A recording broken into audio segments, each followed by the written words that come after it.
Good morning, class. Welcome to our final week of discussion before the final exam. So, kind of going to be tying it up this week. We've talked, all semester long about, compensation and benefits and labor relations and recruitment and all these different topics. So now we're going to kind of tie all that together and look at it from a global perspective. So, now that we know kind of all the foundations of HR, now we can kind of tie it up and how do we relate this to the global environment, as a whole, because it's very unlikely in your career that you're going to go your whole career without dealing with something international, whether that's an international employee, working with an international business, or something along those lines. So it's really important to understand these concepts.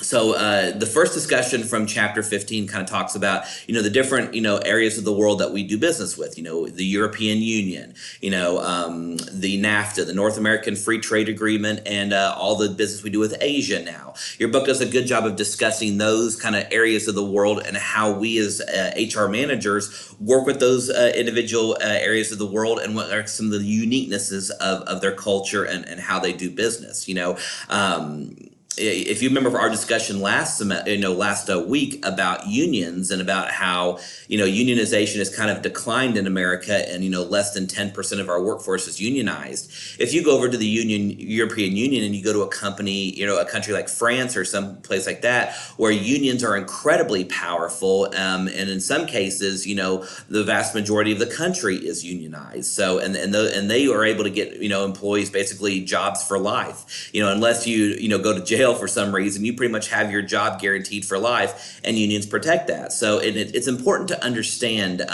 what these different regions of the world, how they view HR and how they view work in general.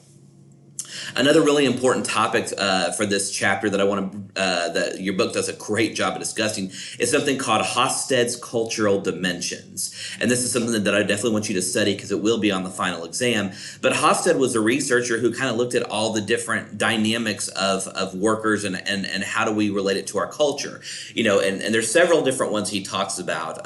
Just a couple of examples. One is he talks about individuals versus collectivism. The United States, for example, we're a country that's very big on individual liberty, individuals, and we tend to, we're kind of free thinkers and we do things kind of on our own. Whereas if you go to a country like Japan, which is more collectivist, which means that they do everything as groups, not upsetting the group and keeping that group dynamic is much more important than an individual contributor, for example. So again, neither one of them are right or wrong. It's simply just it's your culture and it's a different way to approach the world. So another example is power distance. How much real power do managers have? In the United States, managers are important, but individuals have a lot of say too. But if you go to, China or Japan, if you're a manager, that is a sign of respect and it is a pure sign of a much larger power differential. So those roles are much more important in more collectivist societies. Your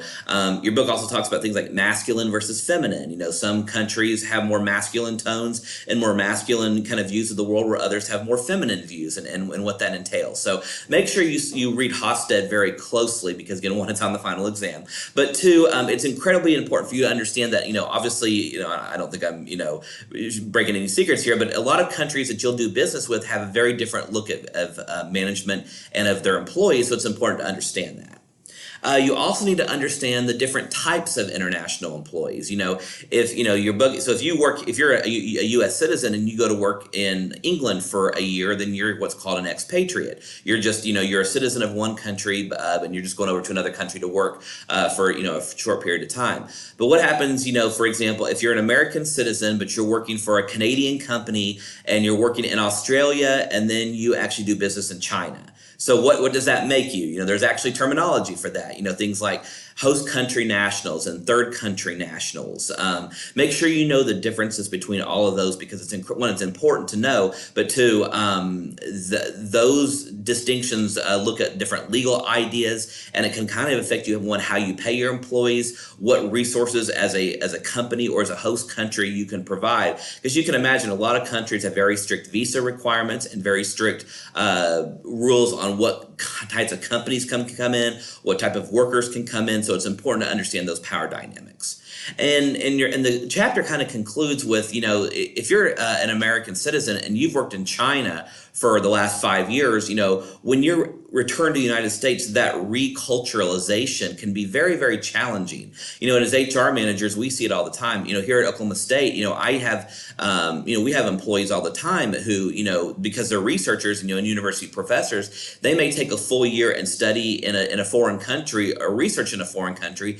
And when they come back to the United States, they kind of have to acclimate themselves to American culture. Some handle it very easily. Others really, really struggle. I've had, people in my office telling me I need help kind of readjusting to life in America. So it is something that HR managers and professionals deal with all the time. So it's incredibly important to know.